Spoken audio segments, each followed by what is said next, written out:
the PFS origin story, which, not to give it all away, has roots in a prominent African leader. So you'll get to hear all of that. I'll share a little bit more about our efforts to work with you all as a cohort of our valued clients. And from there, our panelists will introduce themselves. And then Tom will take you through an overview of holistic margin management, the topic for today's event. Following that content, I'll facilitate a panel discussion, which will lead into a Q&A of your questions that I hope you will have time to put in the chat so that we can get to them. And then we'll end with how PFS can continue to support you and your company as you consider how to move forward with what you've learned today. So great, there's the agenda. Now that we are getting into it, I'm so delighted to introduce to all of you our CEO and founder, Jeff Dykstra, who will give you some context around why PFS exists, isn't it? And our origin ties to the company. That is not me. Just a reminder, if you can stay muted. Good morning, good afternoon. Wonderful to be with you all. Great to see so many names we recognize on the screen. All of you are familiar with the work of PFS. You may not know how we first began. I'm sure you recognize the gentleman on the left, famous son of Ghana, Kofi Annan. Kofi had a very fortuitous meeting with the gentleman on the right, Ken Powell. Ken, at the time, was the chairman and CEO of General Mills. He is now the PFS board chair. But 15 years ago, Ken showed up for a meeting at the World Economic Forum in Davos, felt a tap on his shoulder and heard a deep baritone voice say, "Hello, Mr. Minnesota," which is the state where General Mills is located here in the US. He turned around and it was Kofi. Kofi went to university here in Minnesota at Macalester, and so he knew of General Mills. And he challenged Ken with a simple question that literally has us sitting here today, 15 years later. And that was, what is General Mills doing about food insecurity and nutrition in Africa? Ken turned out to be the right guy to ask that question to. I think it's fair to say a lot of CEOs in Davos might have taken that question, especially 3 weeks into their tenure, and parked it. But Ken was the kind of leader that was intrigued by the question, knew there was something to it, and came back to the company and began gathering a small group of General Mills leaders to say, what could we do as a company to leverage our know-how and expertise to make an impact on food insecurity, nutrition, economic development in Africa? And the fruit of that is PFS. We decided early on to focus on the middle of the value chain. And that is you all, food companies. So as this grew, General Mills quickly realized that it was going to outstrip even its own supply. And so spun out Partners in Food Solutions and began bringing in other global food companies that you all are familiar with now. And the thing I love to say, these 7 companies represent over 800 years of operational expertise and know-how. And so what we like to believe is true is that there is not a problem, challenge, opportunity, need that your company might be facing that we can't likely find a match to give you what you need and provide the expertise and know-how to advance your business. So if you go to the next slide, Nikki, there's a lot on this, but the thing I want you to know and hear is you all are at the center of this. The last 4 or 5 years, we have been focused on what we call high potential clients. If you wonder what that is, it's you. It's companies.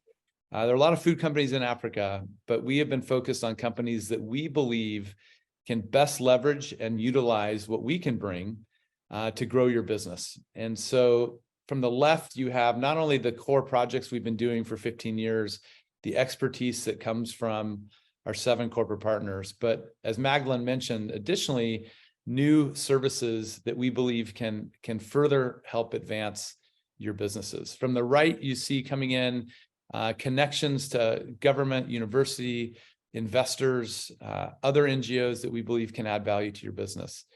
But what this represents today is the first gathering of CEOs from this high potential cohort from across the continent. I think we have businesses represented from at least 7 or 8 different African countries today. And we want to do more of this where we bring you all together and help you get the information you need to advance your companies. So with that, I'm going to hand it back to Magdalene to share a little more about these cohorts, and then we will get right into what brought you here today, which is holistic margin management. So thanks for joining us.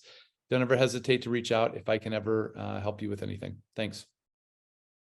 Thank you, Jeff. And so inspiring to always hear the story from your perspective, having lived it. Just as a reminder to everyone, if you're wishing to listen to this event in French, please switch over to the French language through the interpretation option at the bottom of your screen. So before we introduce our panelists, I wanted to quickly ground us all in what PFS is doing to get everyone here more connected. So as Jeff said, you all represent the types of companies that we are building our strategy around. And this event, which is exclusively offered to our high potential clients, represents one way in which we are working with clients like you and the way that we want to make you the center of what we're doing. Over the past several years, we've been experimenting with how we can get you together collectively. And if you go to the next slide, I hope all of you have been invited to attend CEO dinners in your respective countries with our staff and our ecosystem partners who are doing similar work or adjacent work to support companies like you. So here you see some gorgeous photos of our clients all the way from Cote d'Ivoire to Kenya. And it's really been a joy to meet together along with our friends in the ecosystem and meeting you all in person, and more importantly, you all meeting each other. And so just to get an idea of who is all in the room, clients, if you're a food company on the continent, please put in the chat which country on the continent you're joining us from. We'd love to see who all is represented. We have quite a bit of diversity of where we work, and so we would love to see who all is here. Today's executive leadership series is the very first time we've actually gotten all of our clients together across markets. So thank you for being a part of this very big day. We are hoping that we as PFS can offer you more collectively. And today is just the first of this offering. So we'll be really eager to get your feedback on what value you found in this and what more PFS can offer you collectively in the form of virtual events like this and in-person events as well. So welcome. Thank you for everyone putting in the chat where you're calling in from. So I'm going to have our panelists introduce themselves. So now that you feel welcome within PFS and within the cohort of your peers across the African continent, I want to welcome our impressive panel of experts who are going to talk to you about this concept and practice of holistic margin management. We are really lucky to be able to have and host these global leaders and have them speak to you about their experiences. I know for me personally, I love hearing people introduce themselves. So I'd ask each of our panelists to just give a brief introduction to yourself and how HMM relates to your career. I'll start us off with John Church, who is really a pioneer in this space. Welcome, John. Thanks, Magdalene. Good afternoon, everybody, and good morning to those of you here in North America. I'm John Church. I actually was Ken Powell, the man who met with Kofi Annan, his chief supply chain officer, and then his successors for about 15 years at General Mills. General Mills, as you know, is a global food company, 100 different markets and manufacturing operations in 5 different continents. The role I had was really continuing the idea and building on the idea of holistic margin management.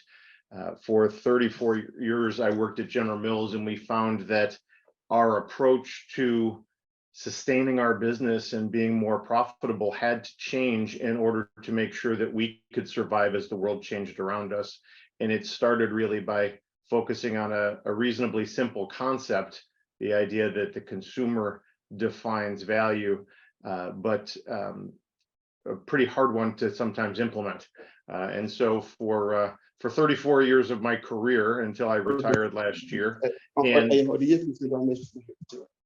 for 34 years of my career until I retired last year, and for 15 years leading it in General Mills, I focused on trying.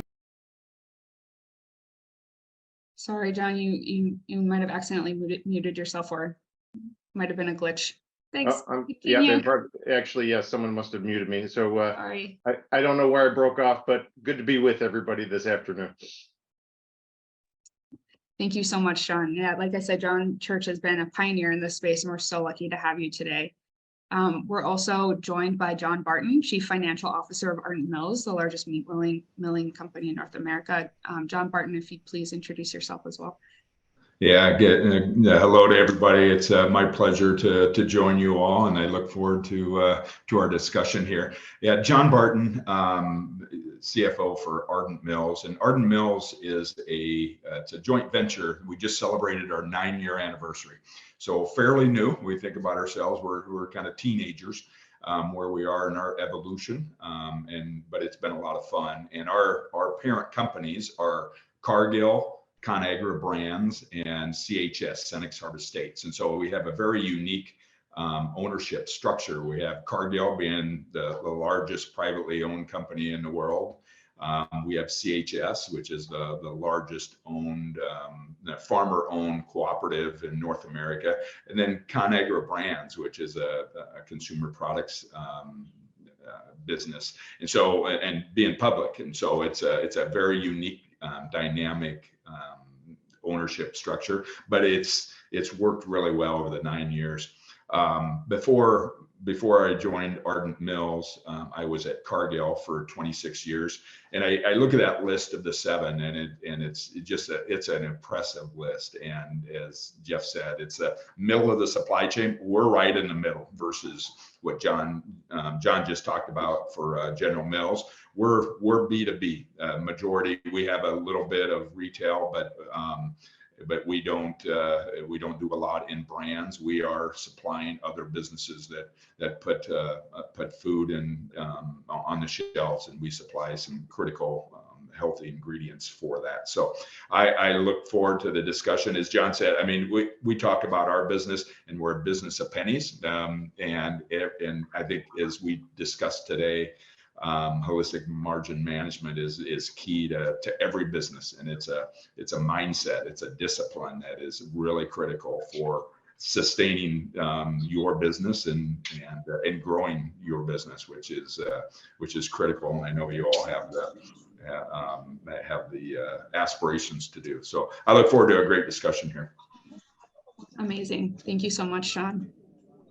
So I'm going to move next to Charles from Root Capital. Charles, we'd love to have you introduce yourself. We wanted to make sure that we had representation from stakeholders on the continent as well, including lenders who are going to be looking at clients' financials and things like that. Charles, do we have you on the line? Yeah, sure. Thank you, Magdalene. And Charles is my name. I'm in charge of advisory services at Root Capital. Root Capital is a financial investment fund providing credit plus capacity to small and growing agro-processors across the world. And before joining Root Capital, I've worked in various commercial banks here in Kenya with a heavy inclination towards agricultural financing, and also capacity building, building the resilience and the capability of the agro-processors to be able to handle the shocks and any other managerial aspects for sustainable growth, to offer or to continue offering the small scale farmers a market for their produce, and also delivering value products to their customer. Thank you. Thank you so much. Great. Wonderful. So I'd like to have our final panelist introduce himself. His name is Tom Hammond. Tom actually trained the PFS staff on this topic, and so I can consider myself, uneducated expert in this area thanks to Tom. So Tom, if you could please introduce yourself. Tom will then be taking us into some interesting content to talk about holistic margin management. Welcome. Good. Tom. I appreciate the introduction. So good morning, good afternoon, bonjour. My name is Tom Hammond. I've worked at General Mills, actually worked on John's team for quite a few years, worked at General Mills for 22 years across all areas of the supply chain, and really focused the last 7 years of my career on owning the global HMM or cost savings process for General Mills. So was very fortunate to be able to work with teams across North America, and then expanded that scope out to just about every continent traveled to 12 different countries and just working with dozens of different teams on cost savings and how to be more competitive. I left about 2 years ago and started my own company. And so today I help companies with cost savings as well as supply chain improvements. So I like to focus on the food industry and do have some experience with Partners in Food Solutions with a couple of mentoring programs. So when Stacy and Dave Cummings reached out several months ago, it was a good opportunity for me to get more involved, and looking forward to sharing more today about HMM, or holistic margin management. Yeah, thank you so much, Tom. You're welcome. So from here, I'm gonna hand it over to you. Tom is going to lead you all through some material on holistic margin management. We understand this is a new topic, and Tom's going to walk you through it. From there, we're going to open up questions for panelists. I have some questions myself that I've prepared, and I hope that you will prepare questions too. So as Tom goes through this and as you reflect on this, please put your questions in the chat and we will get to them after we engage the panel. So Tom, over to you. Thank you. All right, holistic margin management. So it sounds really fancy. It's cost savings, but it's different than cost savings. And so I think you'll learn more over the next 15 to 45 minutes. One is I just provide just a basic overview. And then as we get into some of the panelist discussions, and then the opportunity for you to ask more questions in the chat. So very deliberate about the 3 words. And I know when I joined the team, I said, do you want to call it holistic margin management?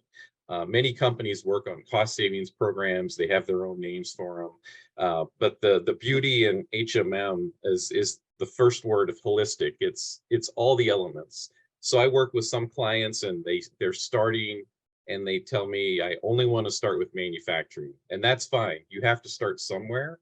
The nice thing with holistic is you can look everywhere. So you spend money on many parts of your business.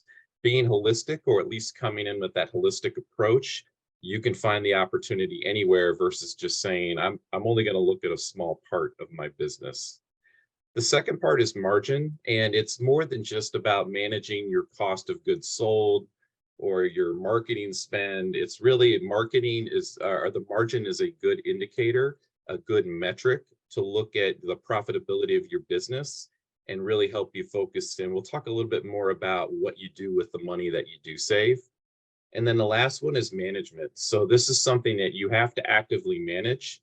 And again, you don't need to start on day one with a huge program with lots of resources. It's very easy with HMM to start small, but you do have to manage it. We'll talk about, you have to set a target. You have to have people resources to work on it. You have to give them some resources to go find the cost savings.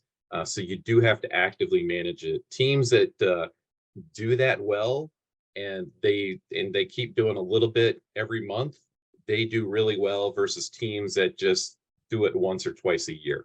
So we'll talk a little bit more and bring that to life. The next slide, please. So I know we did want to we shared this with the training with the country manager. So just a simple example on inflation. And we used an inflation example of 25%. So I know some of you, 25% may seem a lot. And in the United States right now, food inflation's it was over 10. It's probably down to 5, depending on what article you read. But I was traveling in Argentina last year and inflation was 100%, meaning in 1 year, prices are double. So it's a challenge for pretty much everybody. And I've worked with teams globally that have this challenge. So in this simple example, let's say your total spend is $175,000 for your company. You can see that 25% inflation has a really big impact. So the question we ask companies is, do you take pricing? Are you in a market where you can take pricing? If it's really high inflation, oftentimes that's one of your key levers to make sure you're competitive. Another option, do you find it delivers cost savings to help offset that inflation? 25%, I have never seen a cost savings program be able to do that high. So you kind of get to that third option where maybe it's a combination of pricing, but you don't have to take quite as much pricing because you're also coming in with some cost savings. Or to be fair, the last option is you don't do anything and then your profits decline. But we know that, if you do that, that's probably not a good business decision. you probably won't be in business long, and you probably won't make a whole lot of profit and be able to grow. All right, next slide, please. All right, so why is it important? Like, why should I'm sitting back, I'm on this panel this morning. Why should I do cost savings? I'm really busy. I'm trying to grow my business. I don't have a lot of resources. Why is HMM or holistic margin management something I should focus on? Well, the first one is inflation, right? And we know that's a challenge in a lot of countries. Help offset some of that inflation, and then you can keep your products competitive for your consumers.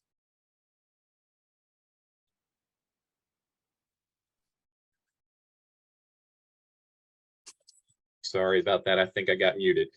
So if you go in and you don't do anything, you are not going to be competitive at the shelf versus your consumers, or I'm sorry, your competitors. The second one, waste is a great place to spend your focus on, and we'll talk more about that. Every business I've ever worked on, there's waste, right? So it's one of these, sometimes you look at it and you're like, you know, I make a delicious yogurt in Ghana. I don't want to do anything to harm that brand or business.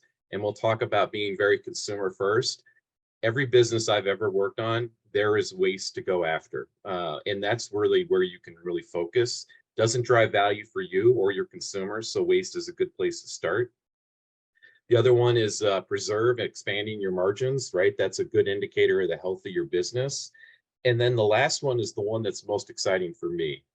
So as I worked with teams globally, whether it was in China or Brazil or the Middle East or Australia, the thing that got cost savings or HMM teams really excited is being able to find the cost savings and then give that back as part of that business solution and fund the growth.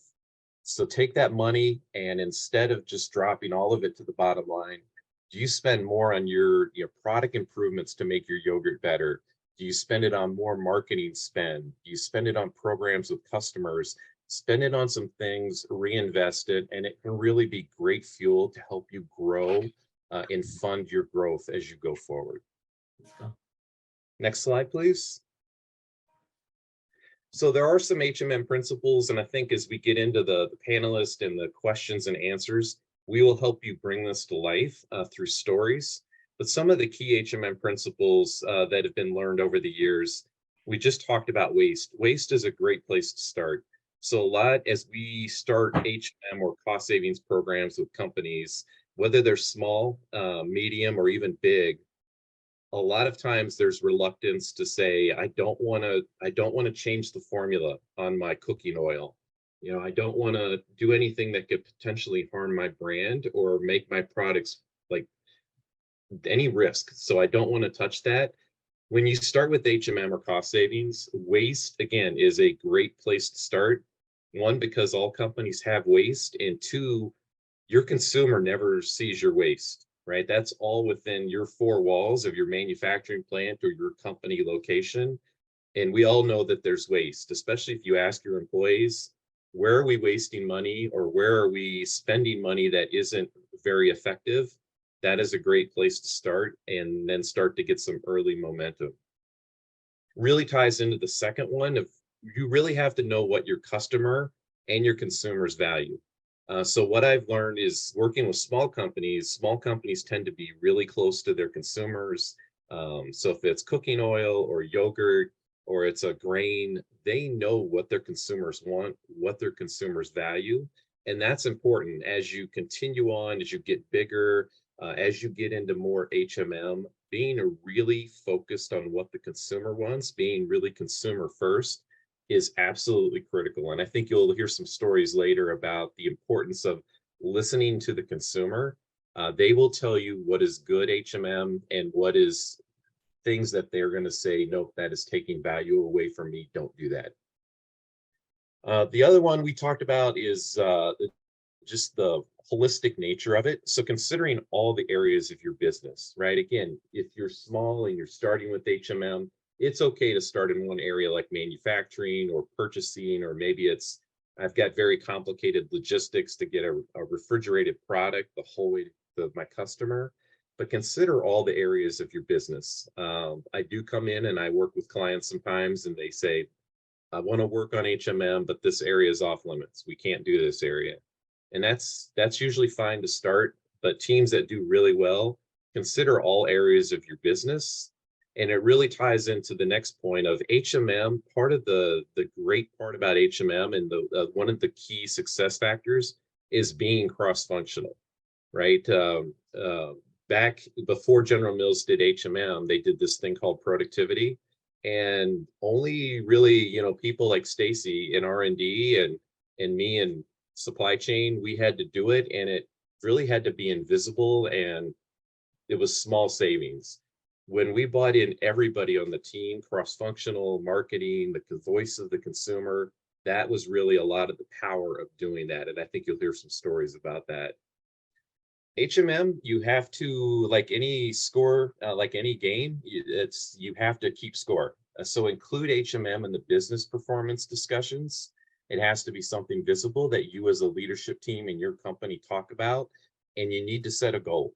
So it doesn't have to be a big goal the first year, right? To use the football analogy, maybe your goal is only to score one goal in your first year because you're starting, you're learning about it, you're trying to focus on the ways, you're trying some different tools.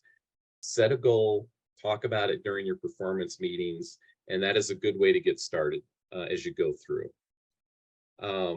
You have to provide resources though. So this is something, if you give it to your team and you say, I need some cost savings, Christian, go find some cost savings and bring it back.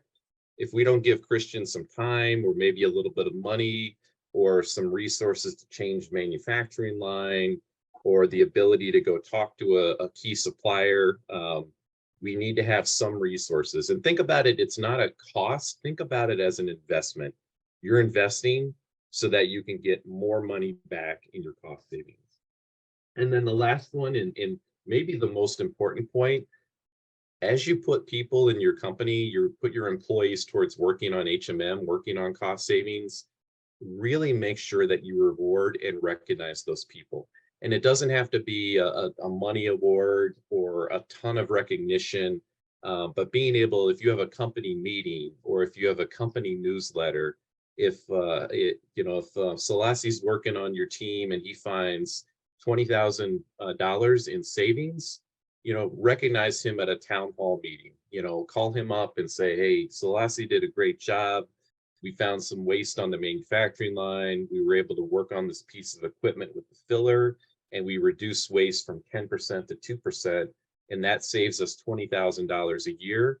And we'll be able to reinvest that into our growth. And that's going to help us as a company grow faster, create more jobs, create more business. So being able to recognize and build that HMM culture is going to be really important as we get in. All right, next slide. This is my last slide, and then I'll turn it back to Magdalene. So there's a process and tools. It doesn't have to be very fancy, but you can see on the left side, in the middle, set your target. It doesn't have to be a very big target in year one, especially as you learn it. Think about year one as being the year you learn and the year you try, you experiment with some cost savings. So set a small target, and at the top, the first step is to find ideas. And it's, as you do more HMM and you do more cost savings over the years, it gets harder to find ideas. But I would tell you, when you start, you can find some amazing ideas in the first 2 or 3 or 4 years. And part of that, work with your employees, talk to your consumers, even talk to your customers. There are going to be some great ideas for you to go after. After that, hopefully you have enough where you say, hey, I've got 20 ideas, Nikki, and I can't do all these ideas. Let's prioritize. So what are the top 5? And we have some tools to help you with that. And then from there, provide people the right resources, the right tools to be able to go after it. And then the last part of the cycle is have to go execute. So go actually do the work, make the change, and lower your financial baseline, find those savings. So you see a toolbox in the upper right. This is actually a picture of an old toolbox. My grandfather used to build houses. When he was alive, he was a contractor, and for many years he built houses. So my dad sent me this old toolbox. I thought it was a good picture of, there's a lot of good HMM or cost savings ideas tools. So these are 5. I won't go into detail on these 5, but these were 5 that we initially did some training with the country managers. So as you get into it, if you find interest, if you have a lot of waste in your company, if you find that there's a need for HMM or cost savings, we do have some tools that we can help you build your program. So I've looked forward. This has been a good opportunity. I've enjoyed giving you a 15-minute overview. I'll turn it back to Magdalene. We'll talk about the panel, and then we'll get into some Q&A. Thank you. Perfect. Thank you so much, Tom. So we're ready to open up this discussion among our panelists. So I want to welcome them again. And I just want to remind everyone to send questions in the chat. This is your event. We've put this together for our clients. And so please take some time to reflect. Think about what more you want to know about this, what stories you might want to hear from these panelists, and how you could explore this a little bit deeper before you go back to your day job and start reaching out to your program managers. So we're going to take everyone off of screen share so that we can see one another. And I will start with questions that I have. I want to start with John Church. John, let's start with you because, as I said, you really pioneered this at General Mills. You've got your former student here, Tom. It sounds like HMM involves bringing multiple teams together to identify possibilities for reducing waste and to brainstorm solutions. Can you talk to us about how you've built cross-functional teams that do this well? Sure, thank you. And maybe Magdalene, first, I would just to reinforce this idea of needing it to be a cross-functional approach. What we learned very early on is that most of our costs were not based on what the consumer or our customer valued, but rather what each of us required in our different role in order to do our job the best. And so what we found was we had a selling price for our product, but that didn't determine our cost structure. Our consumers didn't determine for us what was important. We instead added our own requirements, our own approaches that ended up building costs into our product that when we really looked hard at ourselves, we realized weren't costs that the consumer valued at all. And what Tom mentioned early on in the introduction was that this is a holistic approach. And so think of all of the different things that cost your business money. How nice are your offices? Does your consumer really care how nice your offices are? Now, they might care how clean your manufacturing plant is because it defines the quality and the safety of your product. But there are some things that happen that are simply costs that have been built in over time. What I'd invite you to do is look at all of those things. And it starts with the design of the product, which by definition is a cross-functional kind of approach. What does your business team think the product needs to be? How does your research and innovation team design your product? How do you sell your product? How many salespeople do you have? Do you have enough? And those are the kinds of questions that become important as you approach profitability. We found very quickly that everybody in the company had an impact on our profitability, but very few people in our company understood the profitability of our product in our company. And additionally, very, very few were actually accountable for the profit of our company. And so they were quickly spending money in order to make them feel better about how they approach their jobs, but not necessarily spending money in a way that was benefiting the consumer. And so for us, the first most important thing we did, to your question, Magdalene, was we looked at a product on product by product basis and really said, what is important to our consumers? And it helped us identify places where we had added more complexity, more requirements, more approaches that were costly, that were slow, that were causing complexity that eroded the profitability of our products. And so involving everybody in that was a very, very critical step. And really it's for 3 different reasons. First of all, we found that adding requirement by requirement by requirement by requirement led to remarkable loss of profitability, as opposed to putting everybody in the room and saying what's important to all of us and what's important to our consumers. And so to your question, how do you establish this? We literally put people in a room and said, look, we have an issue. We aren't developing enough profitability. We have too much inflation. We have too many costs. And as such, we can't grow our business.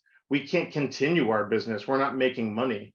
And we said, we're not leaving this room until we figure out how to solve that together. Now, initially, what would happen in that process is I would look at Christian and I'd say, Christian, how much money do you have to save?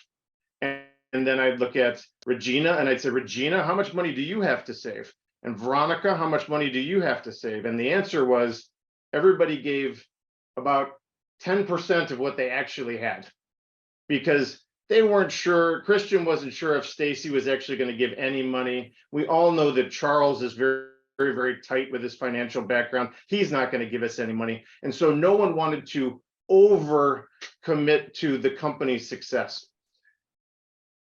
And instead, what we did is we said, this is all of our problem, and it caused the right kinds of discussions to happen.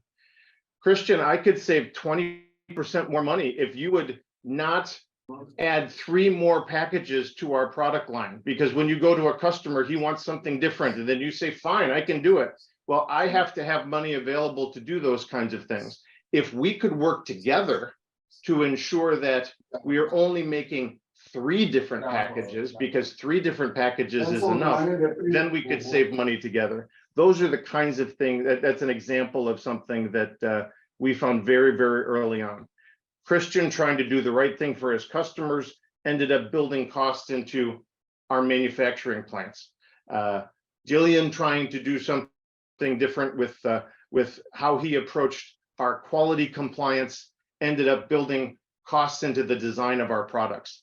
And if we didn't get everybody in the meeting together, thinking about the profit of our business, then we found that the addition of all of these requirements just led us to a place where we couldn't sustain our business. And quite candidly, it wasn't that we were brilliant that we invented holistic margin management.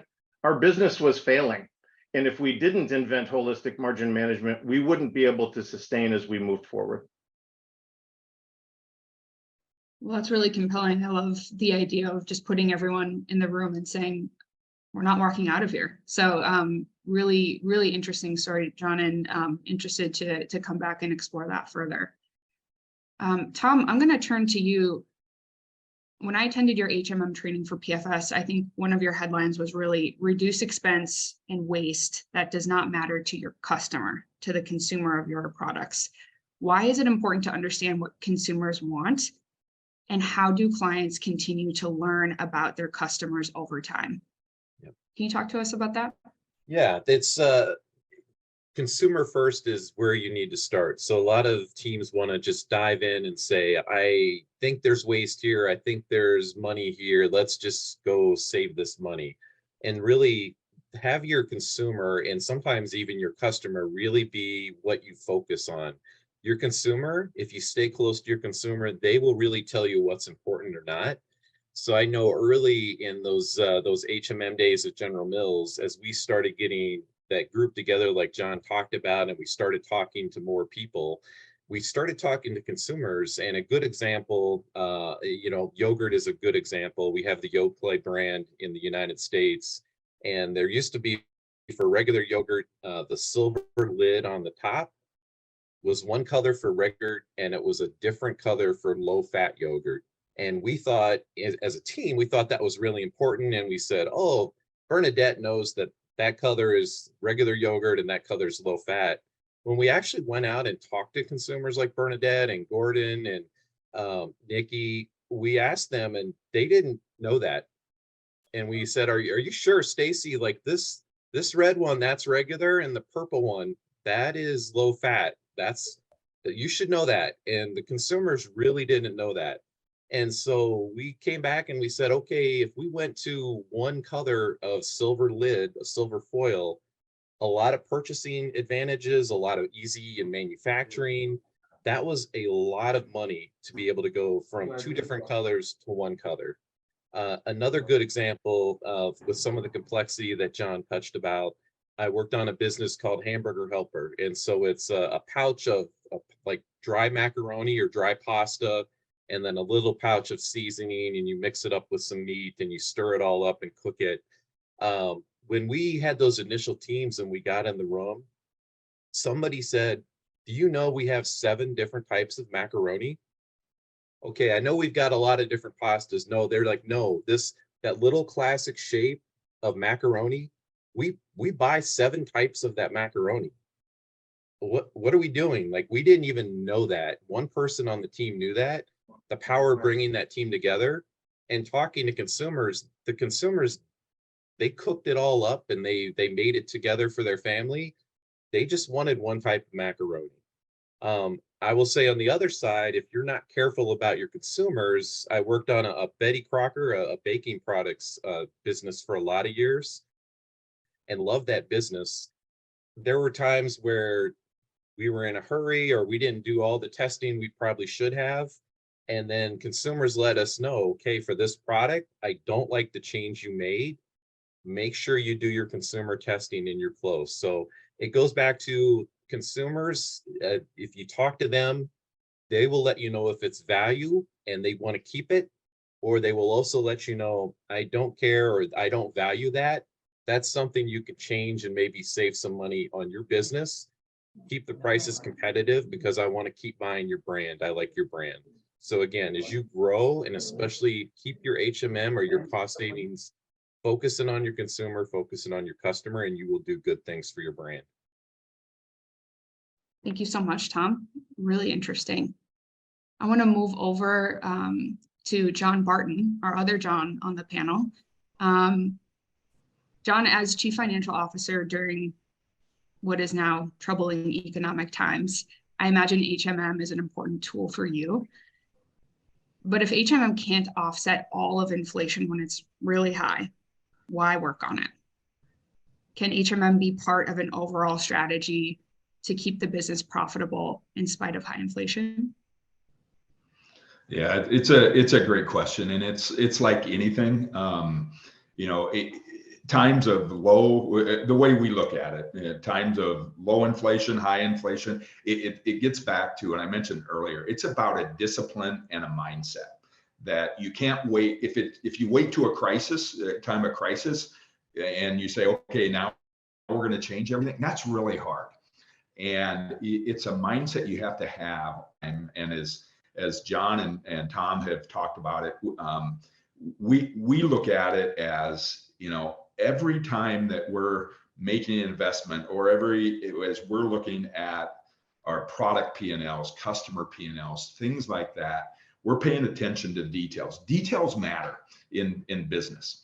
And if you fly at that 40,000 feet all the time, you're going to leave a lot of things laying on the ground that you should be picking up, and that's the pennies. And being a business of pennies is really important. And that, you know, I give you an example. When we formed Ardent Mills, we had a business in Cargill, a flour milling business in Cargill, and ConAgra had one. Both very successful businesses.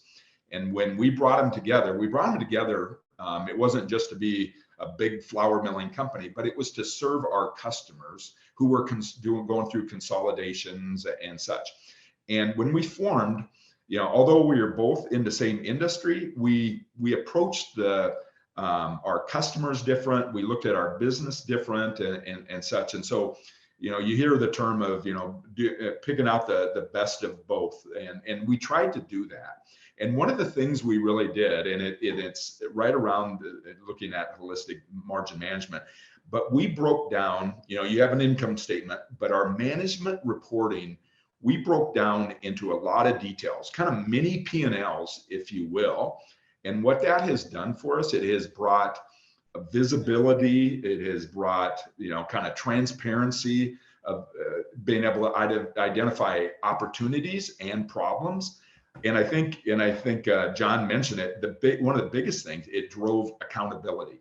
So for instance, when we look at, we run a freight P&L. So we charge a customer, if we're delivering our products to our customer, we charge them freight. You know, and that may not be always how much we pay for freight. It may be higher or lower.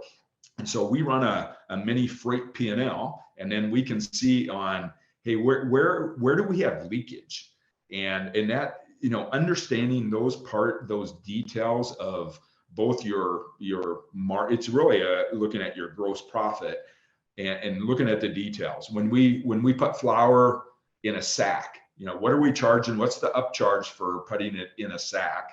And then what is the cost of the bag that we're putting in, the pallets we're putting in, all those, you know, understanding all those pieces, that helps us understand, again, are we making money, or it's costing us money? And then in times of inflation, that's really important. And so we can, you know, as much as you can, you pass it on to our customers. And it's not an or, as it was pointed out, it's an and. How can we be more effective?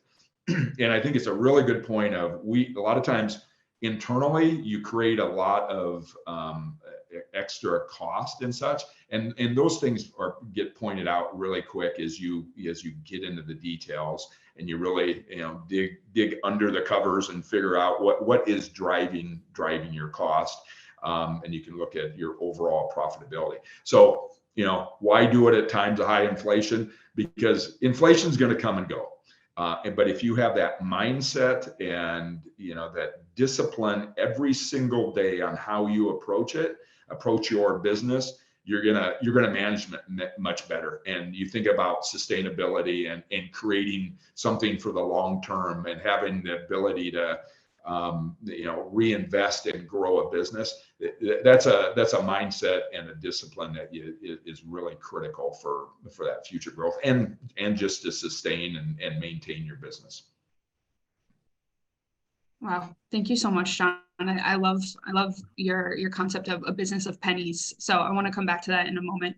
Yeah. I want to shift over to Charles from Root Capital. Charles, like I said, we are so lucky to have you join us as someone who can see some of this play out on the continent. I'm sure clients are asking themselves, can HMM help me be more price competitive on store shelves and to lenders like Root Capital? And I'm hoping that you can share from a lender's perspective, what do you look for when evaluating potential clients' financials? And how can HMM make a company more competitive and perhaps even more attractive to investors?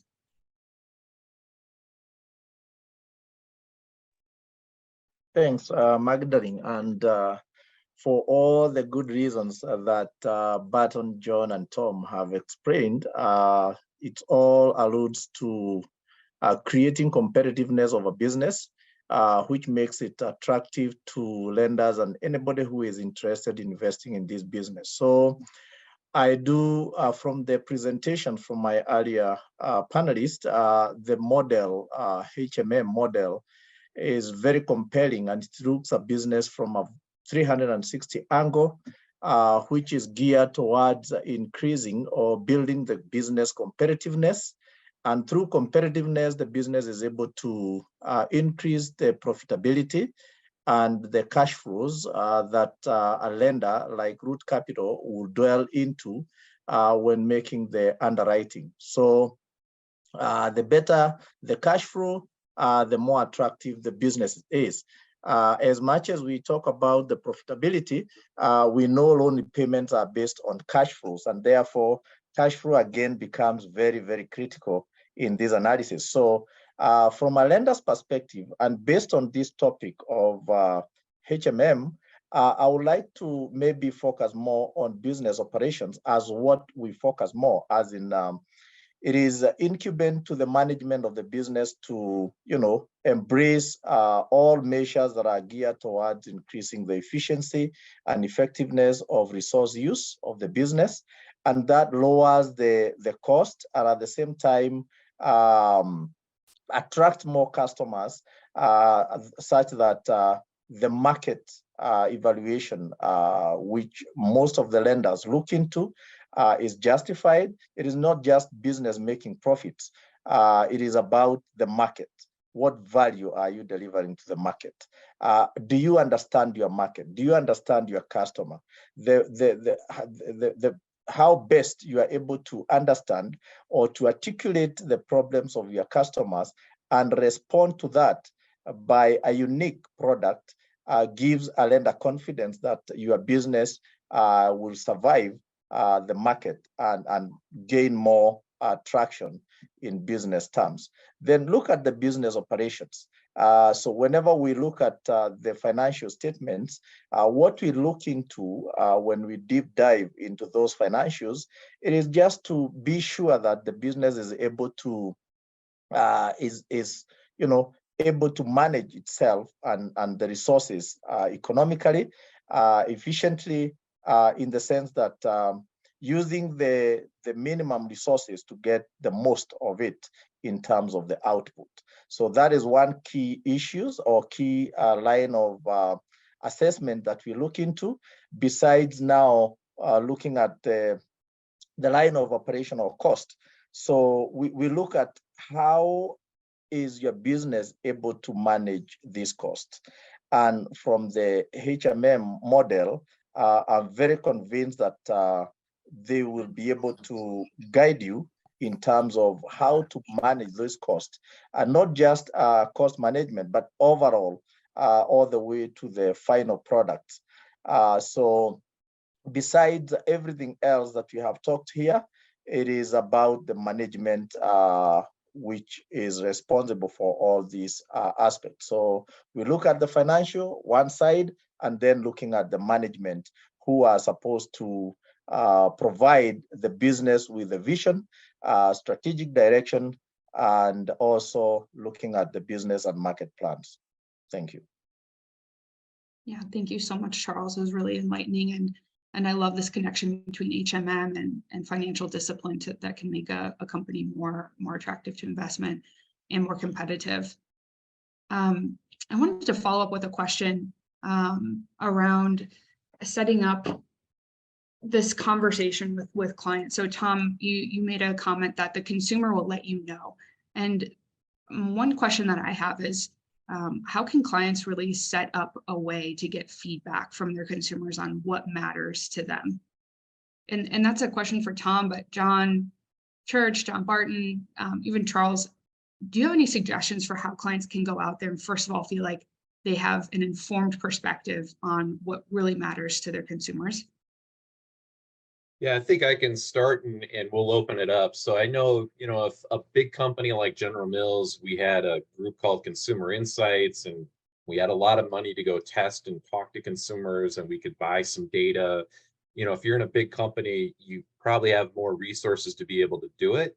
But as a big company, you're also further removed from consumers. So I also, I got to spend 6 months early in my consulting career. I got to spend 6 months as a VP of operations for a small food startup company, and they were super close to their consumers. So they didn't have a separate group. They didn't have a lot of money. We would just be very tuned in. So anytime a consumer called us about our product or sent us an email, we shared that with the team. That's the consumer data that we had. We also sold product on Amazon.com. So we would go in and we would look at the profile. So if Stacy bought our product and she gave us a 4-star review and she said, I liked all these things, but this was not good, right? So I'm only going to give you 4 stars instead of 5. We were very close to that. And that was free. Those were free resources. So those are things that you don't have to have a big team. You don't have to have a lot of money for your local market, for your local, competitive set. Do you allow consumers to contact your company? Can you go out and find those consumers, even if it's a small group locally, invite them in and say, we want to launch a new flavor of yogurt or a new flavor of cake mix. Can you try these and can we get your feedback? So don't feel that you need a ton of resources and money to know your consumer. Find ways that you can do it fast. You can do it with not a whole lot of money, And that is better than none, right? So it may not be perfect, but it doesn't have to be perfect. As long as you continue to talk to those consumers. The other one I would say is your sales team. Talk to your people in sales, because the customer piece is also a really important one. I've worked on many teams where get that salesperson into the HMM or the cost savings team, and the salesperson can tell you what the customer thinks. Like, is your package, is it hard to like get out of the box and put on a shelf? Can you fix some of that? And the really great thing about some of that cost savings, that can also be a growth opportunity for you. And that's a good way to get both the consumer and the customer. So again, don't have to be big, don't need a lot of money. What are the ways that you can tap in and start getting some of that consumer feedback to help you with your initiative? Excellent, Tom. Any other panelists? John? Yeah, I just jump in. I agree with everything Tom said. I think sometimes we make this more complex than it needs to be. Listen, care about what your consumer has to say. And if you can't talk directly to your consumer because they're too spread out, then to Tom's point, talk to a distributor, talk to somebody who can represent them. But listening, and in the absence of that, in every meeting, sometimes you need to appoint someone on your team to be the voice of the consumer, to take a role outside of the business, because too often in a business, as we try to focus on a problem, we view them as our problems. And to Charles's point, the game here is how do I satisfy my consumer and be resilient with the minimum amount of resources? And so trying to understand and have someone in the room literally be that voice of the consumer in the absence of a consumer's voice is sometimes an effective way to do things. Just be clear with that person what role they should play, and then you will find that your team has fun with it as well. Because if it was Bernadette Arthur's job to do that, she could look and say, "Why would you do that? I don't care about that. All I care about is this." And that sort of dialogue helps your team develop a perspective on what kinds of things are important by the people at the end of the day who pay you money. Yeah, I'll just add a little bit here, and we're more of a B2B, and we have sit downs with our customers and ask them what they value, what are we do some what we call pain mapping. It's process mapping, but it's where are the pain points, right? And where can we get better? And so that's more in the B2B. I oversee our Puerto Rican business, and I was in Puerto Rico last week, and we do have brands there, and there's simple things. We're all consumers, right? I think sometimes we forget it. Yeah, forget that we are consumers. So talk to your family, talk to your neighbors. What do they prefer? But we were in some of the retail store, the grocery stores in Puerto Rico, and looking at the product placement and talking to our merchandisers and such. And then as the consumer was coming up and buying products and making choices, and we sat back and we watched them, and then we were having conversations with them. Why did you pick that product? Why did you pick our product? Why did you pick our competitor product? Simple things like that. Sometimes we make it like, oh my gosh, we got to make it, it's such a big deal. But you can get insights pretty quick by doing very simple things like John just mentioned. And so I think those are things that you can get a read on the marketplace pretty, and it's more data points, right? The more data points, the better decisions you can make. So I just pile on with that. Yeah, I would like also to say this, maybe starting by asking ourselves, why would a business exist? What is the purpose of this business? And the answer to that is to address a need from the consumer. And this need is perceived. It's not perceived need, it's a real need or a real problem. And therefore, without proper understanding of what the consumer needs, then it means you'll not have the proper infrastructure, proper resources to address that need. So it is incumbent upon business management to make intentional effort to understand customers' need. And these should be done backward. It's like starting from the end, coming backward. And that way you are able to put the right structures to address the quality standards as per the customer requirements, be it is the packaging, be it is what.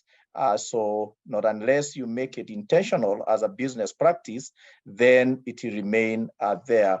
But yeah, so the most important thing is to make it intentional. And as my panelists said, it doesn't have to be very expensive. Today we have technology, and you can embrace technology to gather feedback from your customers. We as Root Capital, we use what we call VOC, that is voice of the client. And we reach out to the clients and seek to understand how we can better our product, how can we be of service to them. And that way we have been able to maybe to change or even to improve our service delivery and our services to the customers. Thank you.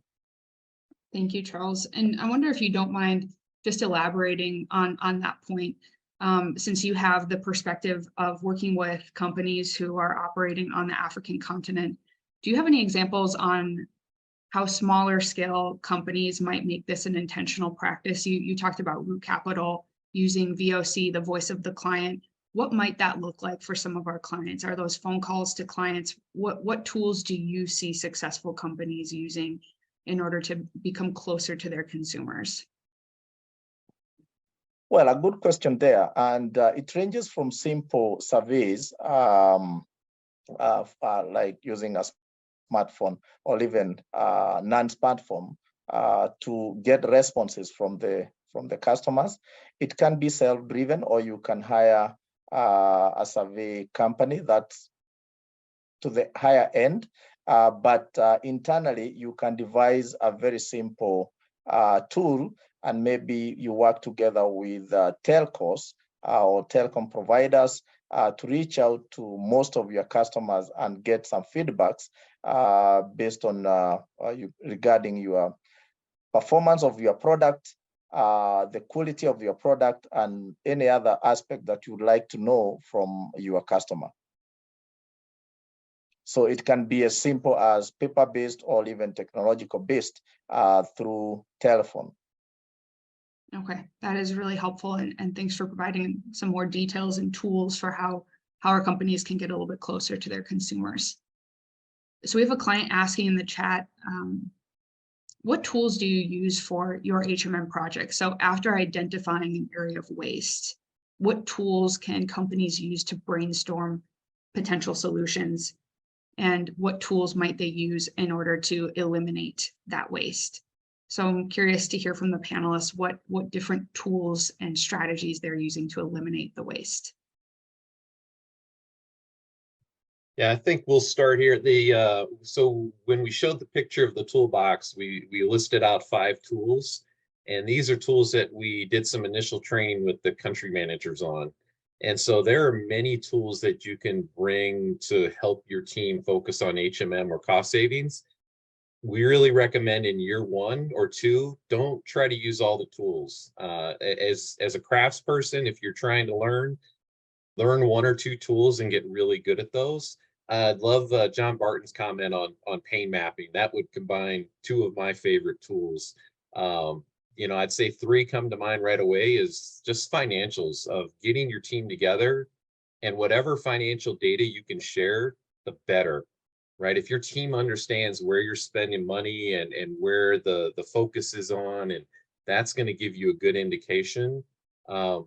The 2 tools that John Barton kind of mentioned, one I love is, I call it pain points ideation. It doesn't always translate. It's dependent on the country. We sometimes call that a headache ideation, right? So every business, every person, no one loves every part of their job. You all have headaches, right? Whether you work in an office or you work in a manufacturing plant, everybody has things that they're like, oh, I don't want to do this report, or I don't like running this product because it's really sticky and it takes forever to clean the equipment. So those headache ideations are really good, of that pain. And then my favorite tool is process mapping. So I've got a mentee in Ghana We sat down and did it virtually with his manufacturing line. Ideally, you would put on your boots and go walk the manufacturing line. I can't travel to Ghana, but I've worked in 3 manufacturing plants and I've been in many yogurt plants. We were able to do his line virtually and process map that. So visually start to identify the major process steps. And with each one, then, as we talked through some of the detail, it was a good way to start generating ideas. So again, you don't need to use a ton of tools, but there are 5 that we've trained the country managers on that are good basic ones to start. And from there, depending on where your opportunities are, there's lots of additional tools that you could bring. Well, can't agree more with Tom, particularly on the aspect of the process mapping, and more to that, also proper bookkeeping, because it is the bookkeeping or record keeping that will guide you into where do you spend more in whatever level of processing. And that way now you can make an informed decision as into what do you need to make, mainly to manage the cost or even the resources to make them more efficient and effective at every processing level. Thank you. I would agree with this idea of process mapping, and it not only extends in your process, but it's back to the people who supply you with raw materials and to your customer. We would focus on a particular product and bring not only the people in our company together, but also people from our suppliers and from our customers together in order to understand what are things we're doing that don't make any sense to you. And we would find things like we had a sugar supplier, and we ordered sugar in 40-pound bags because that's what the supplier offered. And then we switched suppliers and we simply said we need sugar in 40-pound bags. Well, the new supplier usually makes sugar in 50-pound bags, but they bought special bags and a special process and redefined their process to make 40-pound bags. Now, the reality is General Mills used 1,000 bags of sugar, and whether we used 850-pound bags or 50-pound bags or 140-pound bags didn't make any difference to us, but it added cost to the supplier, and so they charged us more. And so being able to understand, what are we doing that costs you money? What are we doing that doesn't make sense to you is a great way of simply starting the discussion with people, not only in your company, but you find that over time you have added complexity or requirements or do things that aren't best for your partners. And when they're not good for your partners, inevitably, to Charles's point, it costs you money and it ends up in your bookkeeping, one way or the other. And so having that dialogue outside of your walls is one of the key ways to identify losses. Yeah, I love that. So it starts with, accurate, detailed bookkeeping, and then from there, even bringing in outside stakeholders. This cross-functional team isn't just your internal stakeholders, but also bringing in distributors and other stakeholders. I love that. So John Barton said a business of pennies, and I wanted to come back to that. Just emphasizing a focus on the smaller details. And so just a question for the panel: how can CEOs, we have a group of CEOs from the African continent here with you, so how can CEOs position themselves closer to those smaller details and to see with new eyes ways of identifying waste? So how can CEOs position themselves to be closer to their teams and together with them be seeing these opportunities? Yeah, I'll start. I think like with any business, and I know a lot of these businesses are startup business, smaller businesses, and they're, it is walking the floor, understanding the process. The process mapping is a great tool. Besides, everything that was mentioned. The other thing, it is great to really understand and build business acumen for your team members, as well as yourself, to really understand what happens within our four walls, let alone on, once it, coming into your four walls and going out of your four walls, to understand everything going on. But, those details, just getting in those details is so critical. A lot that we do that, you've heard, I'm sure you've heard the term activity-based management. That is another, and I know there was a question in the chat around, breaking down P&Ls and things. But that is a critical thing of identifying opportunities and problems, frankly. And it's really understanding the financials, what is causing you to incur cost or create value, and really understanding each activity. A lot of times a P&L it's at a level that you don't get into the details and really can understand. But if you start breaking down your activities and really assigning and allocating where the resources are being utilized and such, that will help you really understand the details, and help you, get able to create change, the needed change and improvement and continuous improvement, and identify where you can maybe invest and just change the business for the better. Well, thanks, John Baron. And building on what John Church submissions, one way of CEOs and management to being closer into this, all the details that are required for the manufacturing or processing or operations of their business in general, it is having a kind of a supply chain approach. And why a supply chain approach? Because all these things, all pockets are working in the same, and they are all important to the business. So looking at the business at the center, and on the other side, we have the customer, and the other side, we have the suppliers.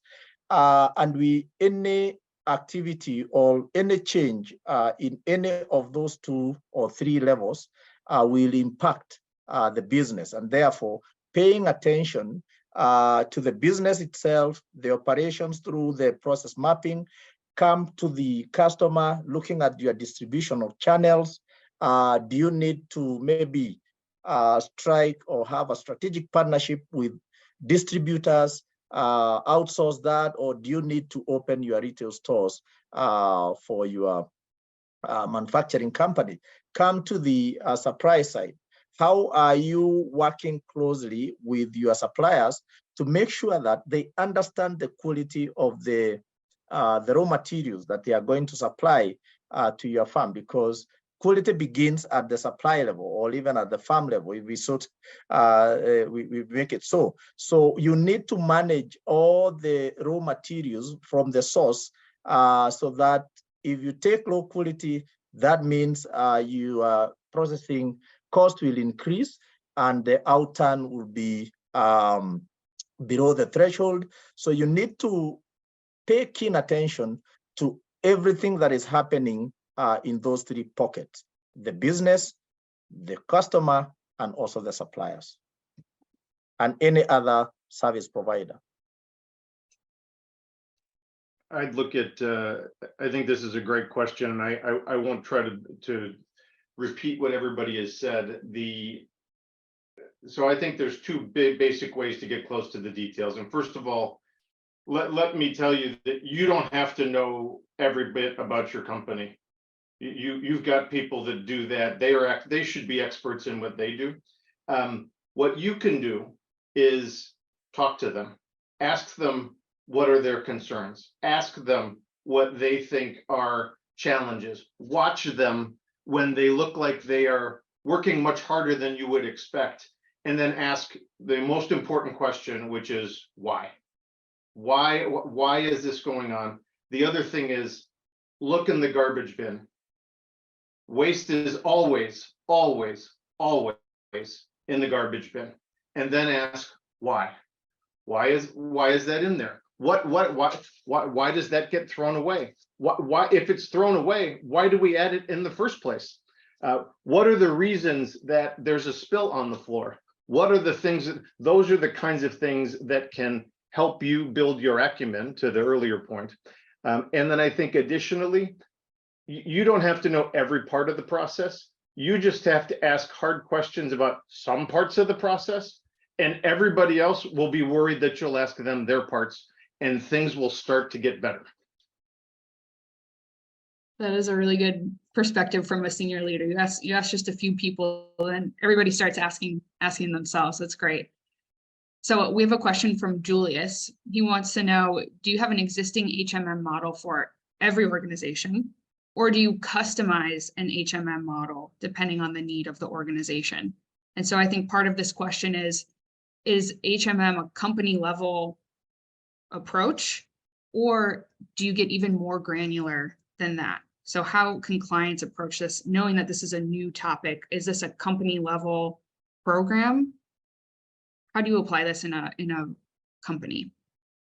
Yeah, I think, and so this is part of what I do with consulting of, get clients that either need to start a cost savings program because inflation has been so high, or also companies that, hey, we've been doing it for 5 or 6 years and it's getting harder every year, and we know we need to improve.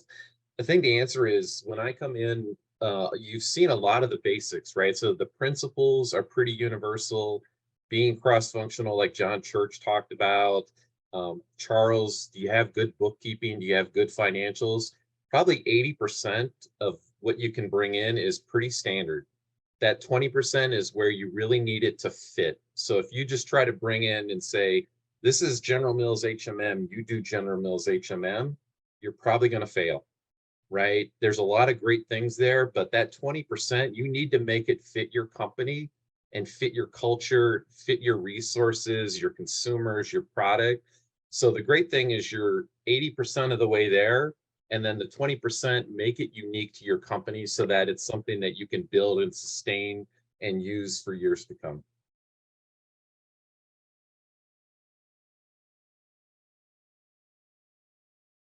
Amazing. Well, thank you so much to our panelists. Thank you so much to our clients for asking really great questions.